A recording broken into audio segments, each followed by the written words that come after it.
Paano ka naman mapapansin sa social media? Di mo naman alam mga pipindot-pindutin mo. Kawawa ka naman. Kaya mo na. Kung ano-ano na lang. Baka may pumansin din sa'yo. O, di ba? Tingnan natin. Ayan.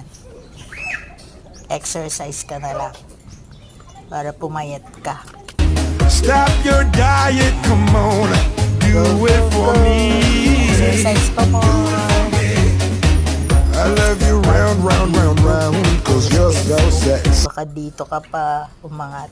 Paano na mga angat pabaligtad yung gawa mo? Oh. Hala. Anong pipindutin dyan? Di mo na naman alam. Ay, nako. Do it for me. Do it for me. I love you round, round, round, round, cause you're so sexy.